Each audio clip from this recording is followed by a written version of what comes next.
This is CBC Nova Scotia News.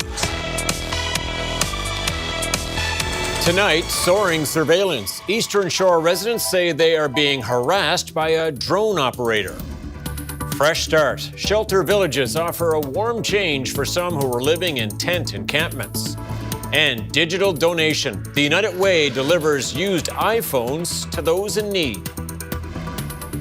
A few flurries tonight with more scattered flurries widespread across the province on Wednesday with cooler temperatures. Your full forecast is coming up.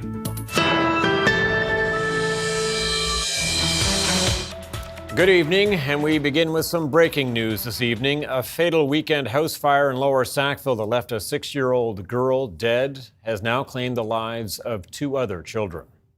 According to a GoFundMe page for the family, the 2 other children who were in the duplex early Saturday morning have died in hospital. Crews responded to the fire on Riverside Drive just after 3 a.m. Saturday. Firefighters found 3 children, ages 5, 6, and 9, inside the home. A 40-year-old man and the 2 children were rushed to hospital. The man had been rescued by a neighbor and was listed in critical condition on the weekend. Police have confirmed that the fire was not suspicious. Residents on Nova Scotia's Eastern Shore say they're being harassed by a drone operator. They have recorded videos of flashing lights they believe are drones above their property, leaving them looking for help. But as the CBC's Luke Ettinger reports, despite the countless recordings and reports to the authorities, the flights still persist. So this is the drone. As you can see, it triggered our dogs. We nicknamed it the Green Goblin. Blair and Kim Davis first spotted floating objects over their farm a few years ago. They began making these recordings. More than 100 were shared with CBC News. They feel harassed and paranoid, wondering why somebody is always over top of their property. Despite reporting the incidents to Transport Canada and RCMP, the nighttime flights haven't stopped. Nobody wants to take responsibility. Yeah. It's past the buck, and yet we're here living this every night.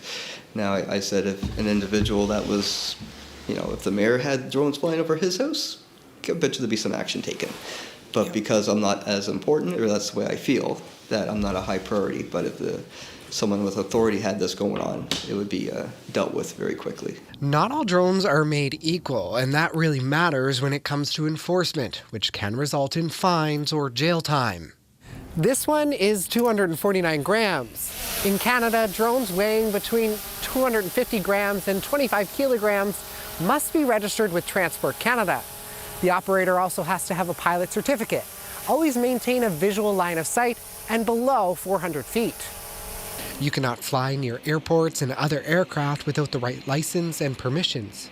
Pilots also have to respect relevant sections of the criminal code and follow privacy guidelines.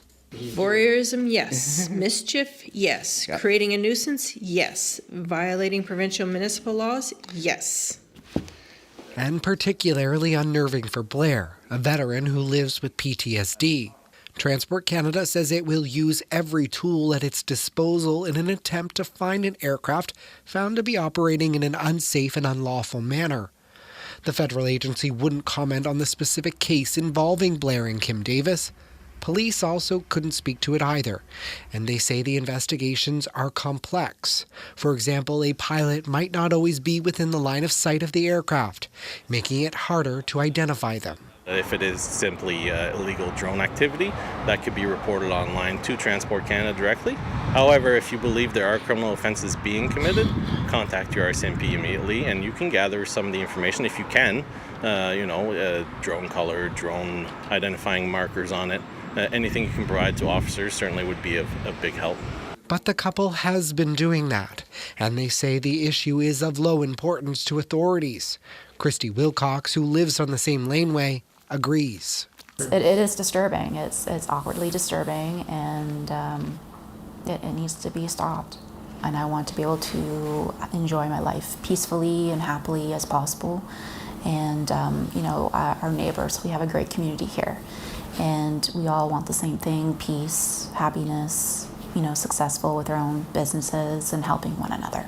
A 3-year peace bond was ordered in May 2023 against the person they believe is operating the drones.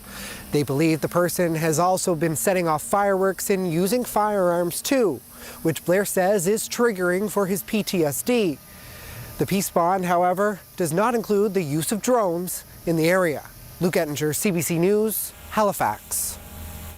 A group of advocates against gender-based violence met with the government today after writing an open letter calling for a meeting. It was prompted by a rash of women being killed by their partners, now at 6 since October. The group met with Justice Minister Becky Drouin and the minister responsible for the Status of Women Act.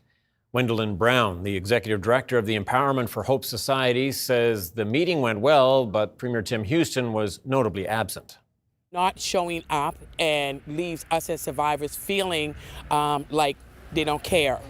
So that's why I appreciate the ministers today that did come out and the groups that were there, and that listened to us. I truly appreciate that because we had to be heard. A statement from the Justice Minister, Becky Drouin, said government is committed to working with coalition members to support survivors and implement solutions to address its root causes. More people who have been surviving in tent encampments are now moving into new shelter villages that just opened in Halifax and Dartmouth. The units they're getting are a huge change for people who have been living out in the cold and in some cases in the woods. The CBC's Gareth Hampshire got to see one new resident's new home when she moved in. This is one of the 2 new shelter villages, now welcoming some of the nearly 1,200 people who are homeless in the Halifax area. It's a chance at a new life for people like Jenny Fisher, who was living in an encampment. It's wonderful. I love it. I actually, I've been waiting a long time to get back into something that's, feels like a home, and I finally did do that today. She can't quite believe she now has a safe and warm place with a door that locks after what she went through when her rent got higher than she could afford. At first, she lived in a makeshift hut before all she had was a tent. It was tough at first. I got used to it. Then it just became difficult again because when the huts were gone, then it wasn't as warm. And so that wasn't fun. She's one of about 20 people moving into the village this week, with more at the other in Halifax. People are being chosen through referrals from outreach teams and the HRM list tracking the number of people who are without a home. All over HRM, people are living in the woods, living in encampments. People are getting rental evicted almost every day. People are coming here with frostbite on their feet. This is one of the units that's ready for somebody to move in. Each of them has a bed, there's a desk right here, there's heat, air conditioning, and also an area for storage. We're giving people a chance at hope. I've been told twice this week already that this is the most hope that they've had in probably months, if not maybe years. The new residents have access to shared washrooms and showers. 2 hot meals a day are provided, as well as snacks. The building, which will have a kitchen, dining room, and access to computers, is still being finished. It's a brand new community for people who've survived through miserable living conditions. It's like moving into my own little private space. In total, there are 85 units between the new Dartmouth and Halifax shelter villages. Gareth Hampshire, CBC News, Dartmouth. Meanwhile, 2 Halifax parks that had been fenced off for remediation after being used as homeless encampments have now reopened to the public. The municipality removed the fencing from Victoria Park and Nick Marr Park this week. Victoria Park in downtown Halifax had been fenced off to the public since March 2024. Nick Marr Park in Halifax's West End had been closed since July 2022.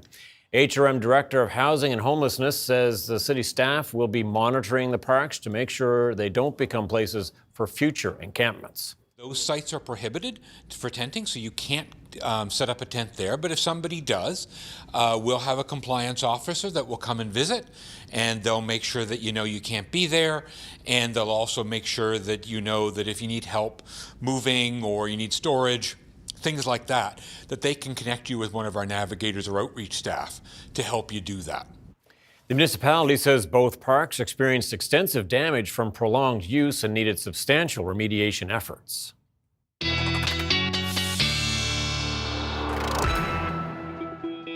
of the outdoors and cool temperatures. Ryan Snoddon now to give us our first look at the weather forecast tonight. Ryan. Hey, Tom. Yeah, we are looking at temperatures a little bit cooler over the next couple of days. Tomorrow, actually quite similar to what we had today, but certainly a drop off for Thursday. Wednesday's forecast first, and you can see temperatures near the freezing mark in through Cape Breton. -1 to -3 across the rest of the mainland. And we are looking at a pretty good chance of flurries tomorrow, especially for northern areas of the province, where we actually could muster up maybe 2 to as much as 5 centimeters when we look at the totals from tonight and into tomorrow, as we will see some of these flurries beginning overnight in through the north. And by Wednesday morning, you can see these wraparound bands of flurries, which will continue to spin in and across the province throughout the day on Wednesday. Northwest winds, yeah, a little bit stronger tomorrow again, 20 gusting 30 to 40 kilometers per hour. And those flurries will then start to taper off as we look ahead into the Thursday time period. And we will see a little bit of sunshine breaking through Thursday and again on Friday. Temperatures actually rising above the freezing mark with a chance of showers for the weekend. But don't put the long johns too far away. Going to need them next week with a big cool down. We'll talk about that with your 7-day coming up. Yeah, good to know. Okay, thanks so much, Ryan. Thank you. you. Soon. Well, tens of thousands of dollars worth of Maud Lewis artwork has been stolen from a Halifax home. Halifax police say these 3 pieces of art were taken from a home on Cambridge Street on November the 25th. Each of the works are described as a framed Christmas card. The cards are matted and each believed to be valued in excess of $10,000. Police are asking the public for help in the case. United Way in Lunenburg County has been collecting used iPhones and repairing them since 2017 to give them out to people who need them, such as seniors, people experiencing homelessness, and victims of domestic violence. The CBC's Juliana Grillo went to Bridgewater to learn more about the program. If you have an old phone collecting dust in a drawer, Michael Graves asks you to donate it so other people can stay connected. He says a phone can make all the difference in a person's life. So the program helps people that have issues related to mental health. They help seniors communicate with their loved ones as well as the community. They help people that are living with housing insecurity, people that are couch surfing, people that live in rural communities that can't get to the bank, women fleeing family violence. There's all sorts of reasons why people might need a phone. It's an essential item nowadays. People in the community looking to donate contact Graves over email, and he picks up the used phone. Usually, he asks them to delete all personal information before donating. He then brings them over to Robert Brown, who repairs the phones for free. So Michael brings me a bunch of phones, and if they need to be took apart and repaired reasonable, I can do that. Clean them all up, make sure they're upgraded to the latest software. Give them a charge cable and block, make it all pretty. And then Graves puts them in a bag and gives it out to one of the partner organizations he works with. He says he has heard about the impact this program has had. Well, a phone is everything. It's your connection to the world. It's your connection to your support network. It's your connection to family and friends. It's a connection to everything. So far, the initiative has provided more than 400 phones to individuals in need. Juliana Grillo, CBC News, Bridgewater. A Nova Scotia filmmaker has produced a documentary looking at the human impact of the Russian invasion of Ukraine. To make Last Ride Home, Joshua Saunders spent more than 4 months filming on the front lines of the conflict during 3 trips to Ukraine over 2 years. Saunders says he worked with a small team of producers and fixers while in Ukraine. He says he was driven by a sense of responsibility and questions about the war's impact on medical personnel, soldiers, and their families. Why are these medics leaving the comfort of their home and putting behind their amazing careers and leaving their families and leaving their friends to go across the world to a war zone, to hell on earth, to do what I would consider the most beautiful thing, which is save lives. The film will be screened at the Spatz Theatre in Halifax on January the 18th. All proceeds go to the Ukrainian children's charity, Children of Heroes.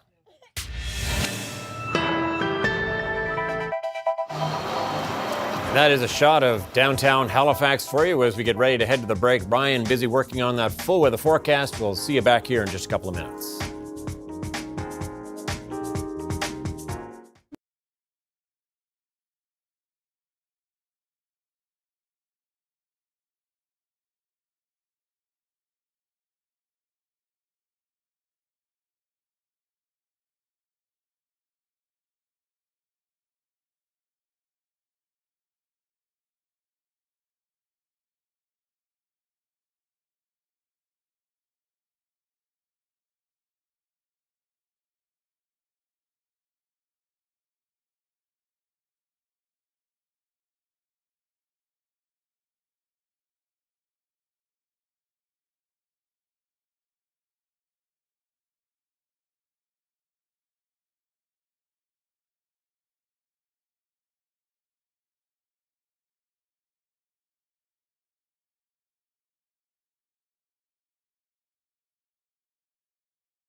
All right, Ryan, let's talk weather here. Yeah, kind of a gray day, certainly in the Halifax area. Some flurries in some parts of the province and a few more flurries to come for others. Yeah, overall, though, quiet. And we were just talking off air just about, really how quiet it has been. Our time will come. But, the last couple of winters really have been like this, where we get a couple of shots in December, flirting with it. And then January, a bit quieter. And then once it hits, it'll hit, right? February's coming. We know it's coming, and even into March, right? Yeah. So there's still lots of winter to come for sure, and we'll have to pay our dues at some point. Have a look at our temperatures out there right now, and you can see we're anywhere from 1 in around the Digby Neck area to -5 in Antigonish and Port Hawkesbury. Those are our cool spots right now. As we look at those winds, yeah, they've been a bit of a factor today. Sustained, not so much in through the south and west, but a little bit breezier there towards the eastern shore. And Westport, of course, sustained at 11. Not too gusty, though. And so, yeah, wind chill hasn't been a big factor today. Couple of flurries, yeah, in the mix already, and you can see, have been today and will continue to be through this evening. Note that little burst coming in across the Bay of Fundy through the Kentville area, and of course for Cape Breton. Snowing yet again in Inverness County. I talk about winter has, at least the snow has kind of been on pause, no major systems for the mainland for quite some time, but boy, Inverness, of course, so winter wonderland there. And you can see this low is going to be moving its way out. As we move off to the west, there's an area of high pressure here over central parts of North America. That is helping to drive that cooler air, which is spilling in across the Great Lakes, producing more lake effect flurries there.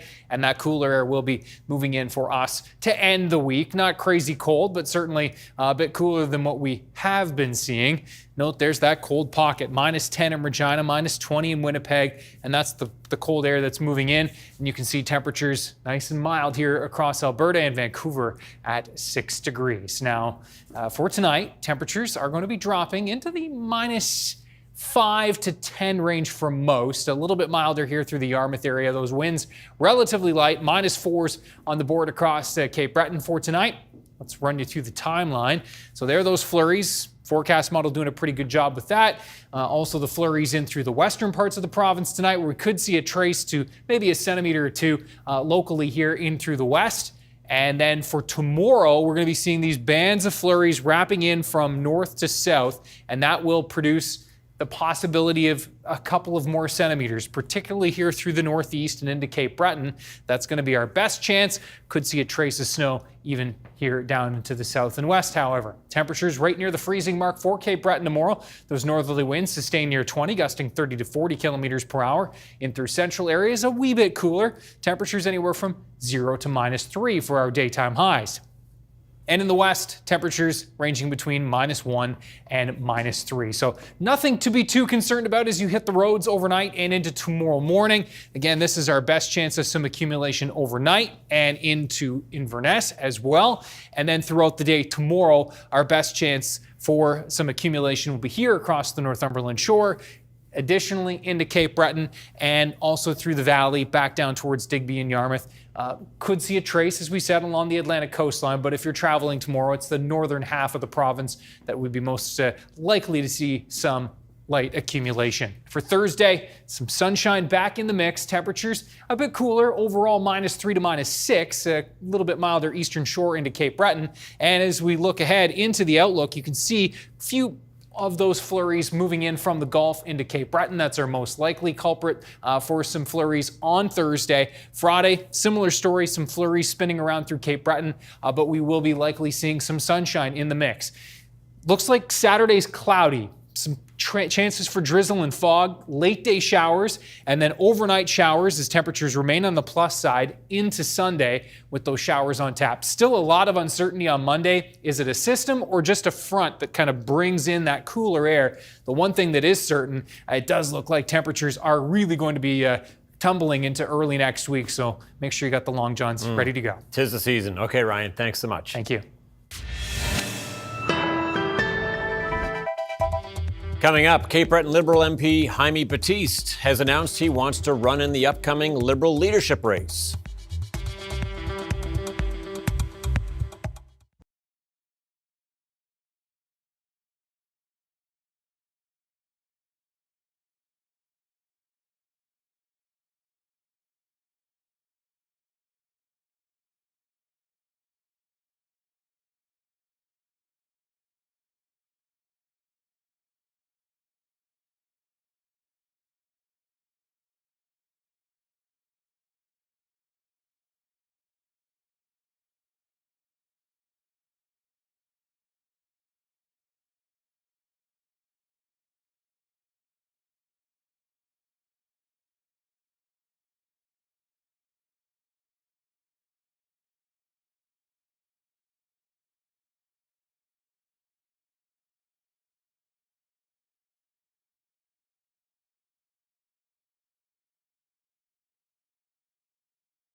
Welcome back. In a few moments, we'll speak with a Nova Scotian who wants to join the Liberal leadership race, a race that is narrowing and getting clearer. Two well-known names are bowing out, and a big outside contender was on an American late-night talk show to drop hints about joining in.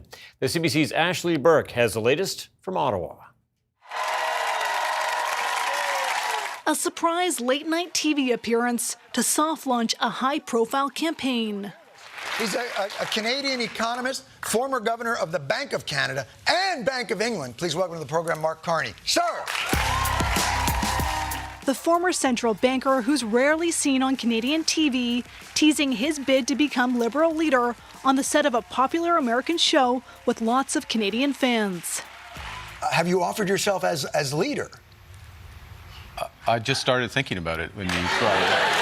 Carney's actually long thought about it, and sources say he'll officially announce he's joining the race to replace Justin Trudeau on Thursday, at a time when Canadians want change.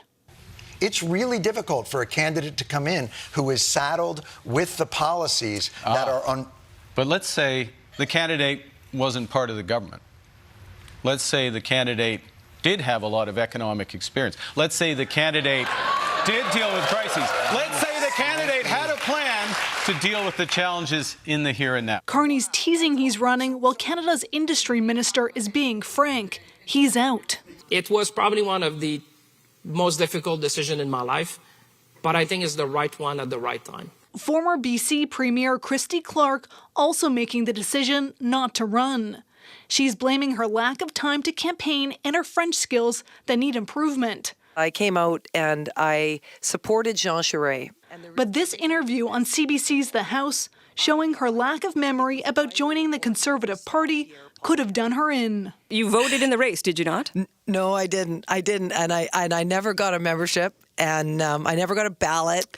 What I did, though, I will say, Christy Clark, we reached out to the Conservative Party, who told us, in fact, that your membership was cancelled.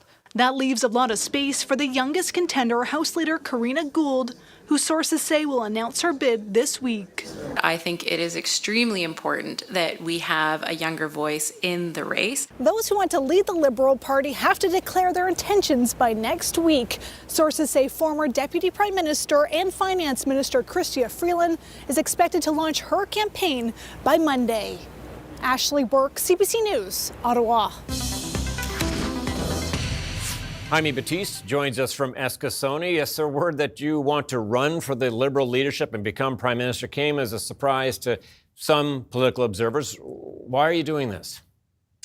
You know, I went to Ottawa last week, and I really hope that some of my Atlantic colleagues, like Sean Fraser or Dominic LeBlanc, would agree to be that Atlantic voice in this discussion. They said they didn't want to. And so, you know, I on the way back, I was getting calls from First Nations leaders across Canada urging me to take this on. There were several posts on Facebook asking me to step up. And, you know, there was just a lot of people saying, you can do this. And my first inclination was to say, this is a monumental task that I don't know how I'd raise $350,000. But the more they talked to me, the more they said, if you don't try, you'll never know. And I think that's something that I reflected on and said, you know what? I could be the first one. I could be the first Indigenous person to run for Prime Minister. I could be. And, you know, within our history, you know, I've said many times that before there was a Premier Wab Kinew, there was an Elijah Harper. Before there was a President Barack Obama, there was a Jesse Jackson. Someone has to be the first one to try, even if they know the first steps that they're taking are just to pave the way for future generations. And so I felt that I could get Indigenous people excited. I felt like I could be that Atlantic voice. And so I felt that this is something that I wanted to try to take on, to be the first person to run for Prime Minister. There's your motivation for sure. You mentioned the challenge there, $350,000 just to get into the race, and then who knows how much money after that to run a campaign for over the next 2 months. And you have to do it in pretty fast order. I heard you say yesterday you $40,000 raised already. How much have you raised today? You know, not as much as I'd like. I keep doing a lot of interviews, but But truthfully, it's one phone call at a time. Over the weekend, I set a target for myself, and if I met that target by Sunday night, I've spoken to more than 70 leaders across Canada, Indigenous and non-Indigenous. I think that things are going really well. I'm getting everything set up with the banking, with the website, all the things that you need to take this on. And so it's going really well. It's going well, better than expected. And so, but it's one day at a time, one phone call at a time. And I just keep telling people, though, if I can, I'm going to run a very humble campaign. I'm going to do a lot of calls. I'm not going to do any events.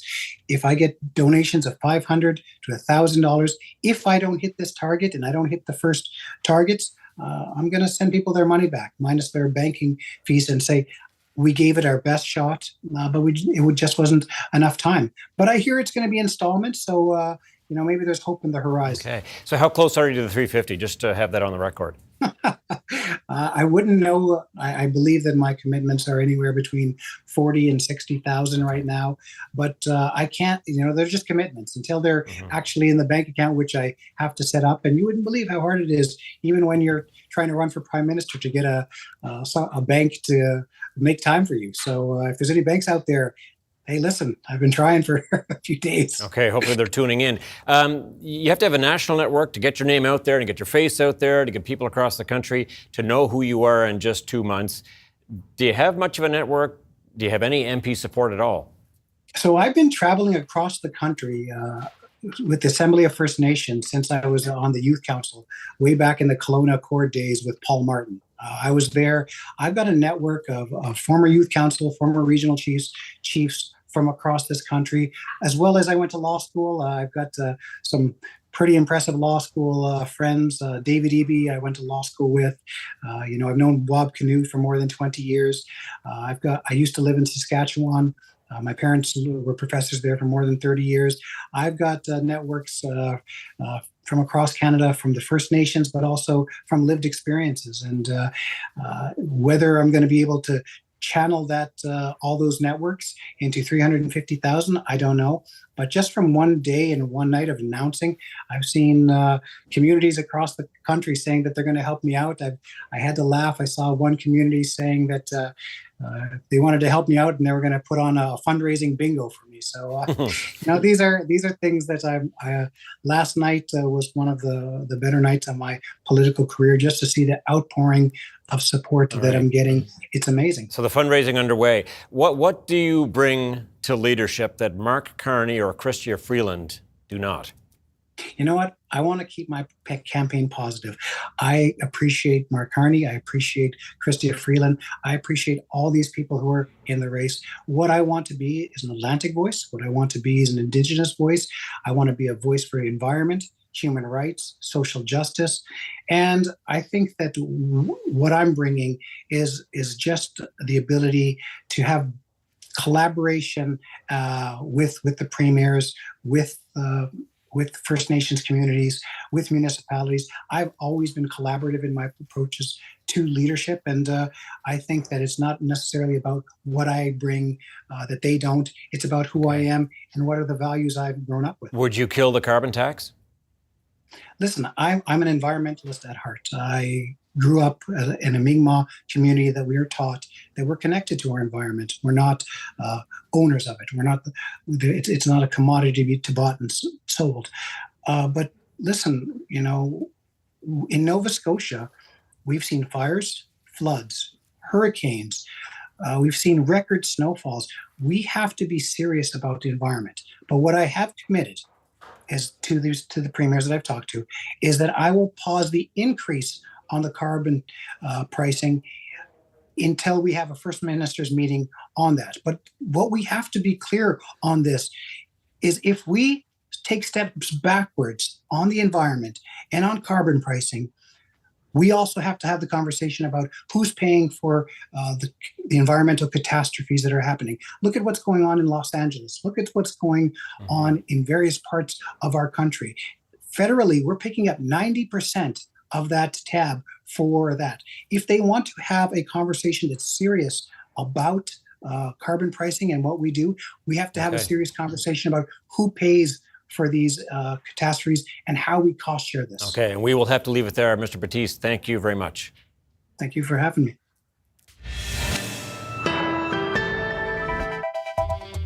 Coming up, Los Angeles fire officials warn strong winds and dry conditions could make fires explode in size in the coming days. And premiers will be meeting in Ottawa this week in response to Donald Trump's threats of sweeping tariffs on Canadian goods.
Welcome back. Fire crews in Los Angeles are on high alert for new fires that could explode into another inferno.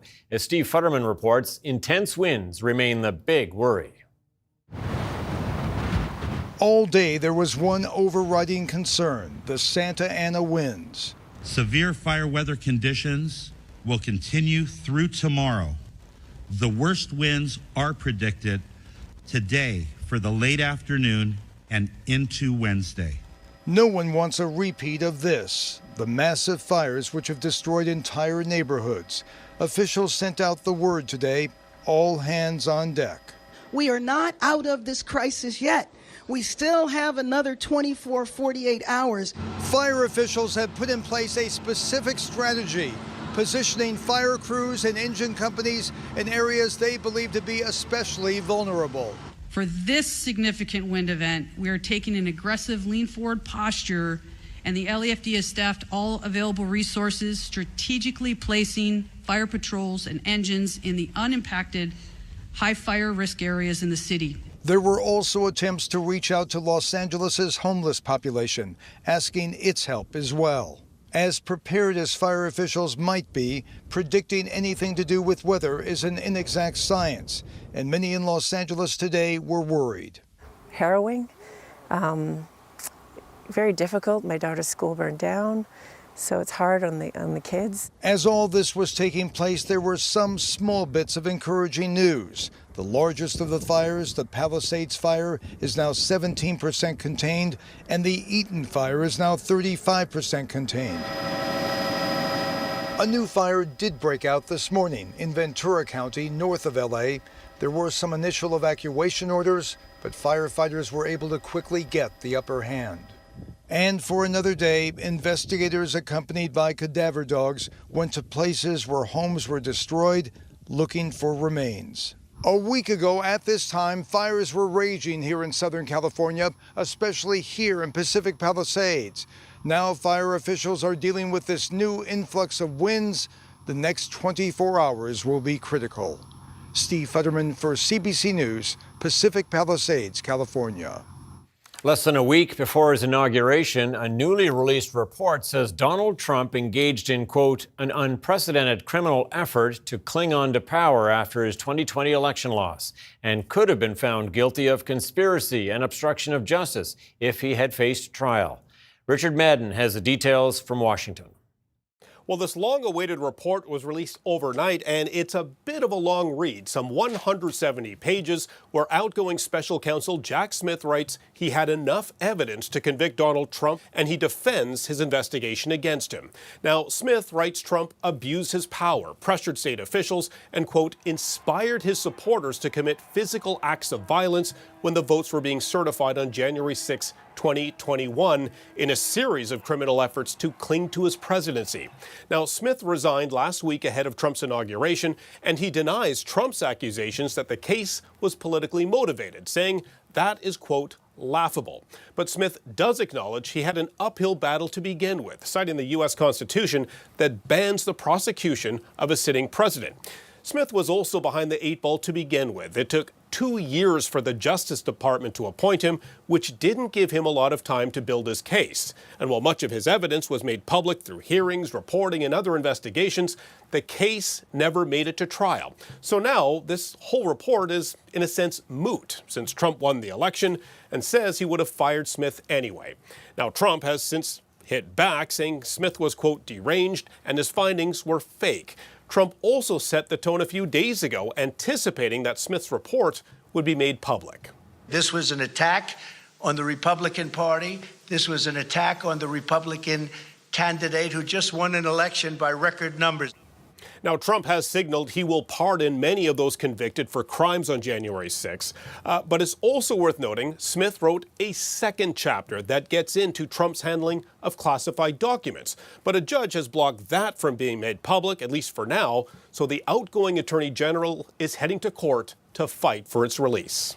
Richard Madden, CBC News, Washington. Ontario Premier Doug Ford says it's time for Canadian leaders to get their act together. He's calling for a united response to Donald Trump's threat to impose tariffs on all Canadian goods. The 13 premiers will meet with Prime Minister Justin Trudeau Wednesday, with less than a week before Trump returns to the White House. Kate McKenna reports. The clock is ticking, and Donald Trump's tariffs on Canadian goods could come into effect within a week.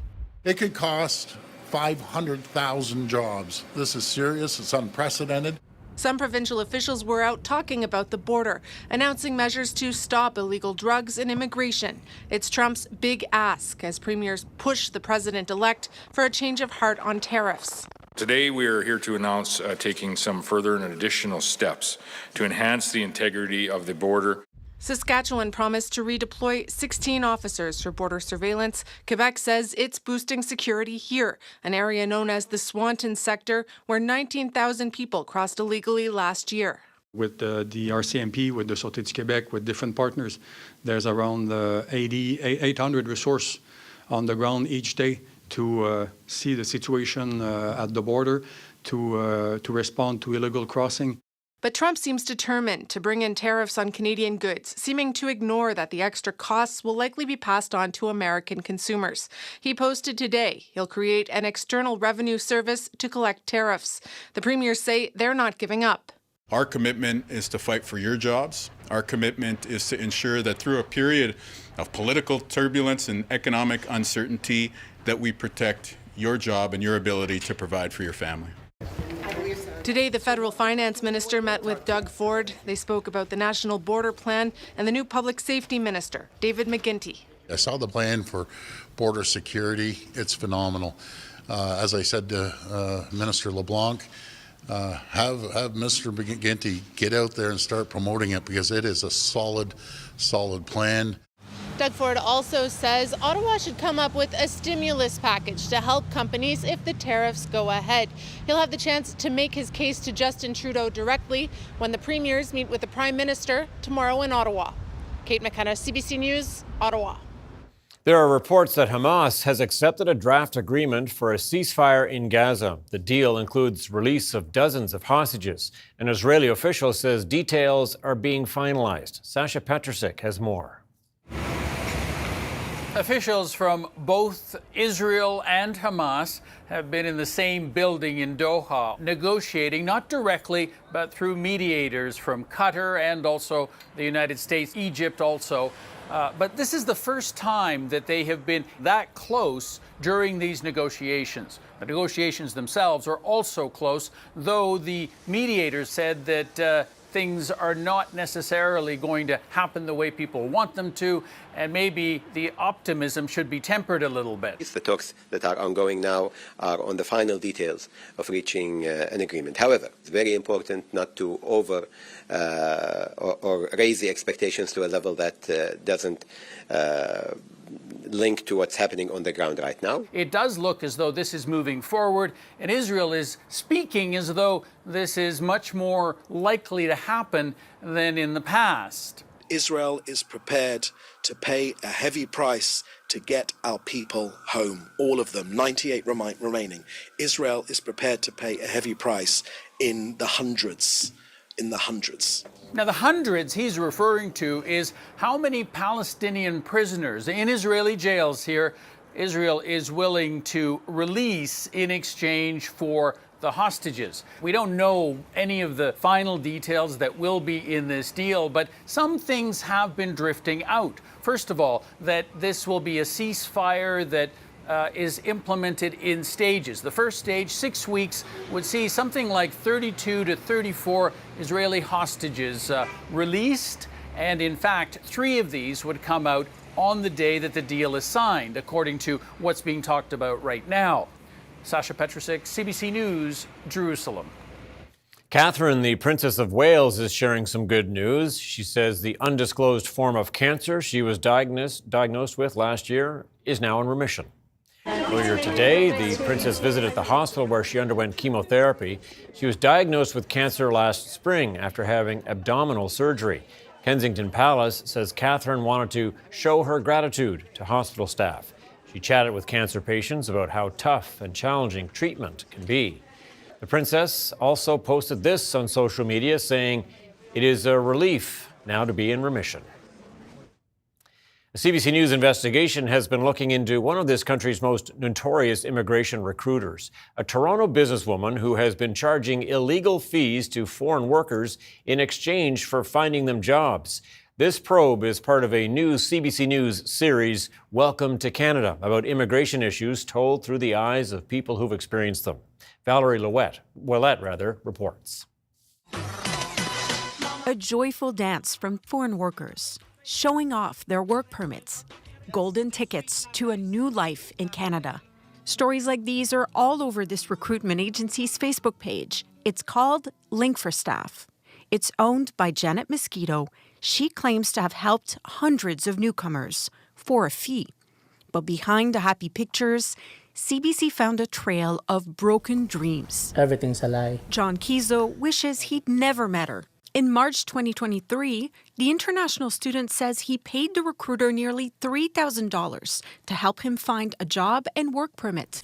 He dropped out of college and Mosquito found him a job, but she never came through with the work permit. Kizo's now living in this homeless shelter, broke and unable to work legally. I cannot pay the debt. I can't find a job. I can't even support my son. A CBC investigation has found that Mosquito and her companies have been caught 35 times by the Ministry of Labour charging foreign workers illegal recruitment fees for jobs. That makes her Ontario's top offender. While she was ordered to repay the fees, sometimes with a small penalty, this lawyer says that's not enough to discourage unscrupulous recruiters. It's like a parking ticket, you know. You park, you get a violation, you pay. That's it. You can do it again.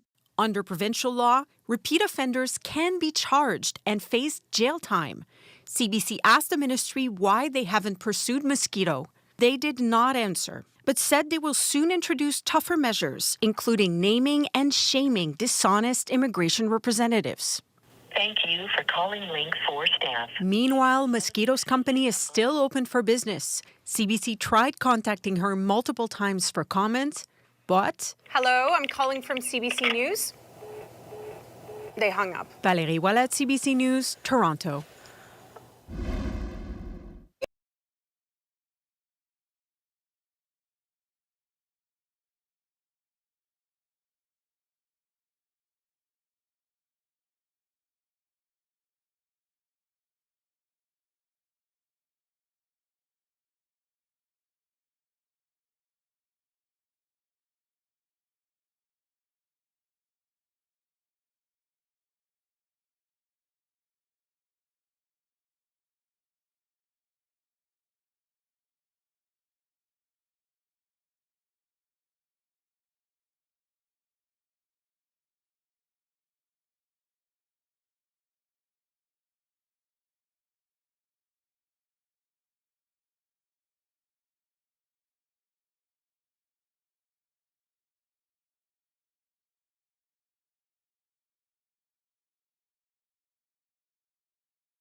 All right, no, there's no more winter to come for sure. We're heading down that path, but some flurries in the forecast. But I'm thinking the skiers would like a little more snow than that. But they're not going to get it in the next few days, are they? No, but good temperatures for the snow guns, and so I'm sure they'll keep making it while make hay while the sun shines. The opposite of that, of course, when the temperatures are cooler and the snow guns will be going. Let's have a look at our viewer picture of the day, because that ties in nicely to the lack of snow with this picture taken. We'll zoom right down and into the Canso Strait. And you can see this was taken at Melford Brook, looking out into the Strait of Canso. Very nice. Good colors there in the sky, aren't there? Yeah. And Trish McCormick saying, doesn't really look like January, but beautiful nonetheless. And lots of time for that to change in the coming days. Thank you so much to Trish for sharing that. Have a look at temperatures tomorrow in the Strait of Canso, right around the freezing mark. Same thing through Cape Breton, all through Cape Breton, and into across the northern parts of the province. We're going to be seeing our best chance to see a couple of centimeters, maybe as much as 5 centimeters of accumulation. And southern parts of the province, more like a trace to a centimeter or 2 at the most. There's the low departing, but lots of moisture wrapping in on the back side of that low with bands of flurries that will be sailing through overnight, but primarily through the day on Wednesday. That will hold on into Thursday with some lingering flurries, especially through Inverness County, but a chance for some sunshine developing into Thursday and Friday. Warming up for the weekend. Not a huge, significant warm-up, but enough that it'll be wet weather with some drizzle and fog patches. Not so good for the snow guns there, with showers into Saturday night and Sunday. And then that cold shot coming for next week. Maybe some snow before it arrives with a frontal boundary. That's still to be determined. Stay tuned for that. Okay, Ryan, thanks so much. The Royal Mint in the UK has issued a coin that seems especially relevant these days, even though it's to mark the 75th anniversary of the death of George Orwell. The new £2 collectible coin has a quote from Orwell's book 1984 saying, "Big Brother is watching you." The coin depicts what appears to be an eye, but is in fact a camera lens at the center. The book is about a government that spies on its citizens. Just last week, Apple agreed to pay a fine for sharing information obtained through its virtual assistant, Siri. Earlier collectible £2 coins have commemorated other literary figures such as William Shakespeare, Jane Austen, and J.R.R. Tolkien. There you go, something to pick up. Yeah. That's it for us tonight. Thank you so much for watching. We'll see you next time. Good night.